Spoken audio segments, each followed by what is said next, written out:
Bismillahirrahmanirrahim. Assalamu alaikum student. This is the Light School and today we are going to start our lecture number 2 from Unit 1 Biology class 9. Today we are going to learn, this is your book title page, and today we are going to learn the levels of organization. As you know student के हम लोगों ने पहले सब atomic level पढ़ लिया है. Next हमारा आ जाता है सिंपल. आपको पता है बेटे, अगर हम स्टार्ट करते हैं तो सबसे पहले सब एटॉमिक लेवल्स हैं. सब एटॉमिक जो पार्टिकल्स हैं they join and compose atomic levels और atoms, and atoms when join they produce क्या मॉलिक्यूलर लेवल और molecules. In organism Bioelements do not occur in isolated form, rather they combine through ionic or covalent bonding. आपको पता है बड़ी जो bonding है ना हमारी बेटा, हमारी बॉडी में एटम्स की शक्ल में तो हम होते ही नहीं हैं. हम लोग जो हमारी बॉडीज़ हैं वो एलिमेंट्स के या तो मॉलिक्यूल से मिलकर बनी है या उनके कंपाउंड से मिलकर बनी है. आइसोलेट फॉर्म में नहीं है कि हर एलिमेंट अलग अलग पड़ा हुआ है, कहीं सोडियम पड़ा हुआ है, कहीं ऑक्सीजन पड़ा हुआ है, कहीं हाइड्रोजन पड़ा हुआ है. They are present in our bodies in ionic or covalent compounds. The stable particles formed by such bonding is called as molecular or biomolecules. Molecules से biomolecules कहलाते हैं stable particle. ये definition है molecule की और biomolecule की. Next आ जाता है बेटा, an organism formed by enormous number of biomolecules or hundred of different types. बहुत ज़्यादा तादाद में बायोमॉलिक्यूल्स जब मिलते हैं तो एक ऑर्गेनिज्म की बॉडी बनती है. These molecules are the building material and are themselves constructed great variety and complexity due to specific bonding arrangement. अब इतने कॉम्प्लेक्स होते हैं हमारी बॉडी मॉलिक्यूल्स में मौजूद जो कंपाउंड्स हैं डिफरेंट. फर्स्ट करें प्रोटीन्स ही आप ले लें, कार्बोहाइड्रेट्स ले लें, फैट्स ले लें. These are complex compounds. इतने कॉम्प्लेक्स हैं कि सम टाइम इनको स्टडी करते करते साइंटिस्ट को कई साल लगे, अरसा लगा है कि आखिर किस चीज़ यूनिट क्या है इनका. आगे जाके उनको पता चलता है कौन कौन से एलिमेंट जो है वो इनको कंपोज करते हैं. इतना टाइम, इतने कॉम्प्लेक्स है हमारे अंदर, वैरायटी ऑफ कॉम्प्लेक्स कंपाउंड्स की हमारे अंदर मौजूद है. अब बायोमॉलिक्यूल्स जो होते हैं classified into micro and macro molecules. Biomolecules की टू फर्दर आप कैसे क्लासिफिकेशन है उनको क्लासीफाई करते हैं. एक है micro molecules with the low molecular weight, जिनका मॉलिक्यूलर वेट कम है, लो है. Example water, glucose. और macro molecules are with high molecular weights, जैसे कि स्टार्च है, प्रोटीन्स हैं एंड लिपिड्स हैं. तो बेटे नेक्स्ट आपका आ गया कि स्टार्च, लिपिड्स और जो प्रोटीन्स हैं ये सारे हो गए मैक्रो, और ये जो हैं आपके माइक्रो मॉलिक्यूल्स आपने पढ़ लिया जो लो मॉलिक्यूलर वेट के हैं, वाटर है, ग्लूकोज एक्सेट्रा. अब आपका नेक्स्ट आता है बच्चे ऑर्गेनल एंड सेलुलर लेवल. जब सब एटॉमिक पार्टिकल मिलके एटम बनाते हैं, एटम मिलकर मॉलिक्यूल बनाते हैं. अब मॉलिक्यूल्स मिलके ऑर्गेनलीज बनाएंगे, ऑर्गेनली बनेगी. Biomolecule assemble in a particular way and form organelles. अब बायोमॉलिक्यूल्स एक पर्टिकुलर वे में असेंबल होते हैं, मिलते हैं, इकट्ठे होते हैं और क्या फॉर्म करते हैं, organelle. The organelles are actually sub cellular structure. Sub cellular structure, ये सेल नहीं है, ये सेल, ये ऑर्गेनलीज मिलकर असल में सेल बना रहे हैं. ऑर्गेनलीज क्या बने, किसी से बने ऑर्गेनली, मॉलिक्यूल से बने. मॉलिक्यूल किससे बने, एटम से बने. अब मॉलिक्यूल जब असेंबल हो रहे हैं पर्टिकुलर वे में, बायोमॉलिक्यूल असेंबल हो रहे हैं, दे फॉर्म ऑर्गेनलीज. और ये हैं एक्चुअली सब सेलुलर पार्टिकल हैं. ये सब जैसे हमने कहते हैं ना सब एटॉमिक है मिलकर एटम बनाएंगे, ये सब सेलुलर हैं जो मिलकर सेल बनाएंगे. And when they assemble together, इकट्ठे मिलते हैं, units of life cells are form. हमारी ज़िंदगी का यूनिट है सेल, वो बनता है. अब each type of organelles is specialise to perform a special function. अब ये नहीं है कि हर ऑर्गेनल जो है वो कुछ सब एक जैसे काम कर रहे हैं या सबका एक ही काम है, हर किसी सबका हर ऑर्गेनली का स्पेशल फंक्शन है. आपने चैप्टर नंबर 4 में पढ़ेंगे आप.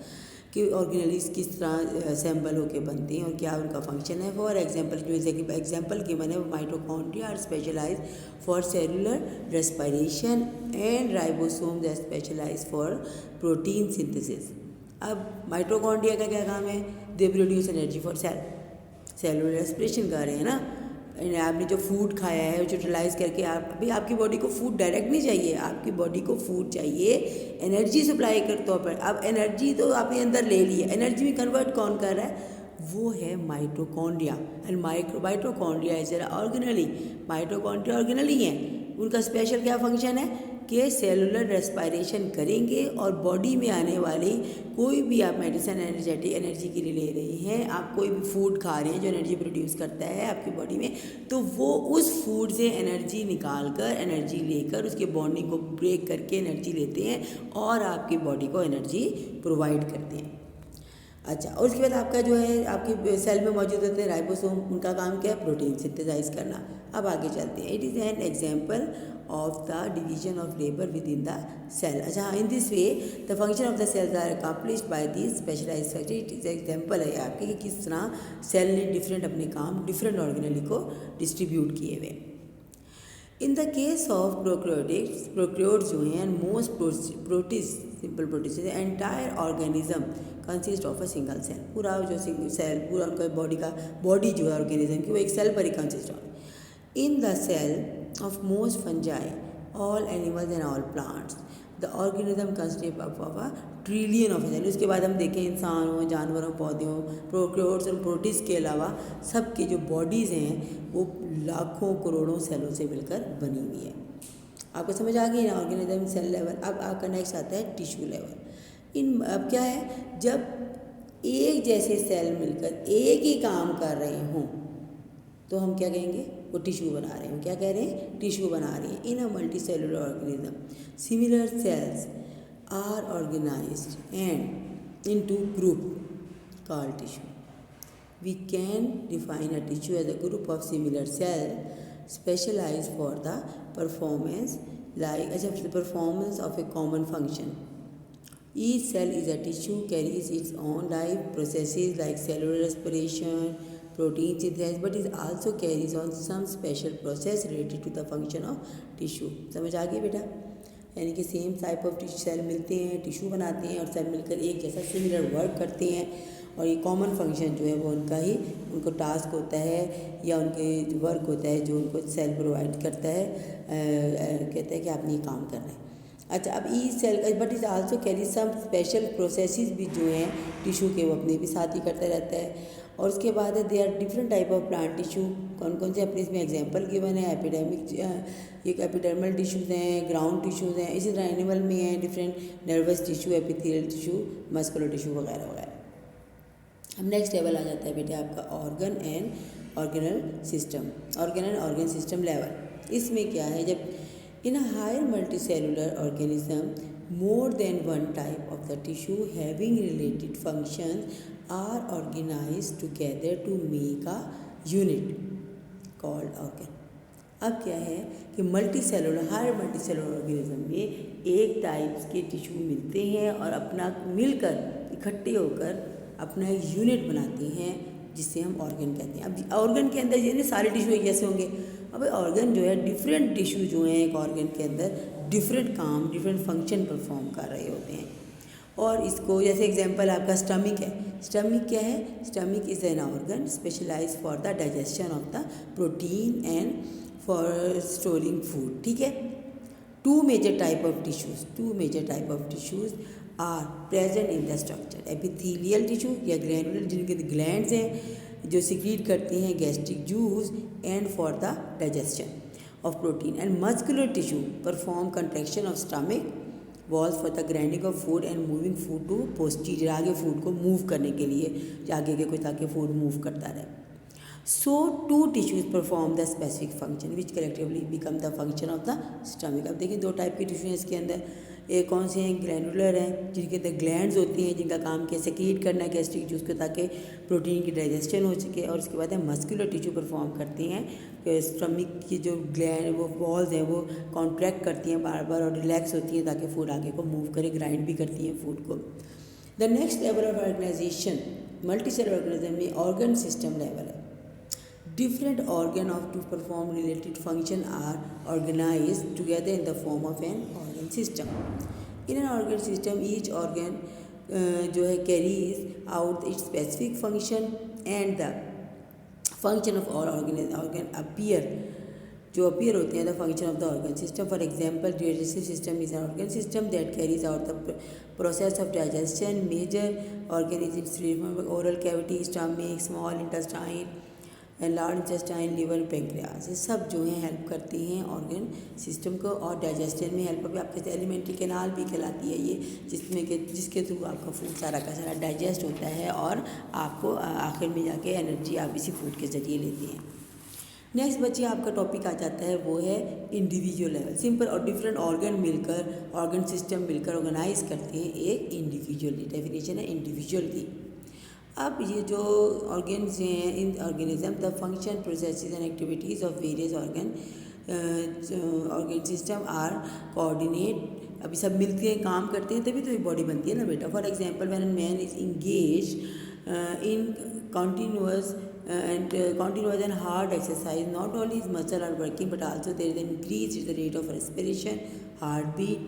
This accelerates the rate of respiration and heartbeat, supplies more oxygen food to the muscle which they need for continuous work.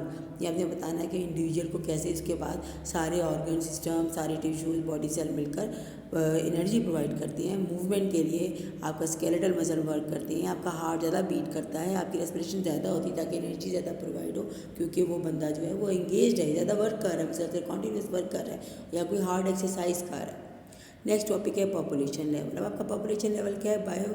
Biologist extend their studies to the population level where they study interaction among member of the same species living in the same habitat. Definition population की आ गई.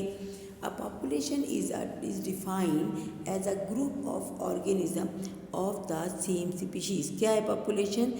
Group है same organism का, same species का, जो locate करता है at the same place in the same time. For example यानी कि किसी ख़ास जगह पर ख़ास टाइम के लिए जो एक सेम स्पीशीज़ की जो नंबर थे, तादाद थी, फ़र्ज़ करें उसे हम पॉपुलेशन कहेंगे. एग्जांपल के तौर पर human population Pakistan 2010 comprises of 173.5 million individual according to the ministry of population welfare government of Pakistan. कहते पाकिस्तान में आबादी कितनी थी? 2010 में 173.5 मिलियन थी.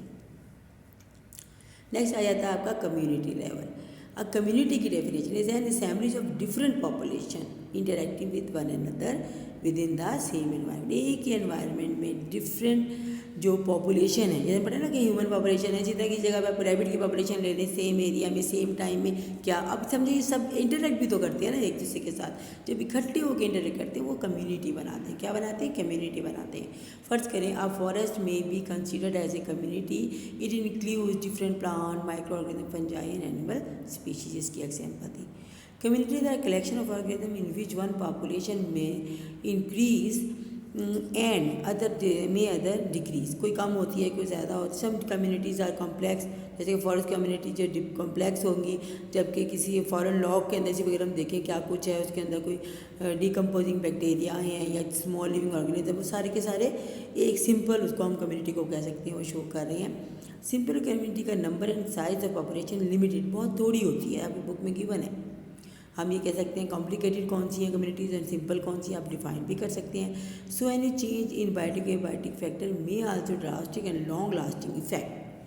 यानी कोई चेंज आता है कि जिसकी कोई चीज़ ज़्यादा होती है. बस कहीं पॉन्ड था, उसमें कम्युनिटी थी, फिश थी, फर्न्स थे, उसके अंदर डिफरेंट लिविंग ऑर्गेनिज्म थे, बैक्टीरिया थे, अमीबा थे, paramecium, so many other things will be present थे. हो सकती है ना वहाँ पर. अगर वहाँ पानी कम हो जाता है, रिड्यूस हो जाएगा.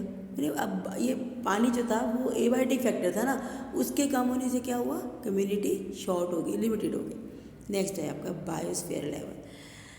The part of the earth inhabited by organism, ये community organism community is known as biosphere. अब क्या है? Constituents are ecosystem and are is also called the zone of life on the earth. आपका ये topic बेटे क्या है कि बायोस्फीयर लेवल क्या है कि ज़मीन के जिस हिस्से पे ऑर्गेनिज्म अपनी कम्युनिटी बना के रह रहे हैं उसे हम क्या कहते हैं? बायोस्फीयर. और इसमें तमाम इकोसिस्टम आते हैं और सब के सब असल में हम क्या कहते हैं इनको on the whole zone of life on earth कहते हैं। Topic is over now. Proper learn करें। आपको होमवर्क मैंने यह दे दिया है, इसे आप अच्छी तरह इसे करेंगे और